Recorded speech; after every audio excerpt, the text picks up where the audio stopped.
नमस्कार शेतकरी मित्रांनो, सोयाबीनमध्ये उगवणी पूर्व आणि उगवणी पश्चात असे 2 तणनाशक आहेत. जर आपण सुरुवातीला तणनाशक फवारणी केली नसेल आणि त्यानंतर जर आपल्याला तणनाशक वापरायचं असेल तर आपण पेरणीनंतर 20 ते 25 दिवसानंतर आपण उगवणी पश्चात हे तणनाशक आपण वापरू शकतो. पहिलं जे आहे ते आदामा कंपनीचं साकेत 800 मिली हे आपल्याला प्रति एकरसाठी वापरायचं आहे. दुसरं जे आहे ते सिजेंटा कंपनीचं फ्युलिफ्लेक्स हे 400 मिली प्रति एकरसाठी आपल्याला वापरायचं आहे. तिसरं जे आहे ते UPL कंपनीचं लगन 400 मिली याचा प्रति एकर डोस घ्यायचा आहे. चौथं जे आहे ते UPLचं आयरिश 350 ml आपल्याला याचा डोस घ्यायचा आहे. आणि पाचवं जे आहे ते वीड ब्लॉक 400 मिली प्रति एकर आपल्याला याचा डोस घ्यायचा आहे. आता याचं प्रमाण जवळपास 1 एकरसाठी आहे.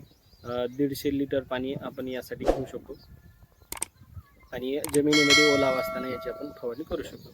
जर व्हिडिओ आवडला तर लाईक करा आणि शेअर करा. धन्यवाद.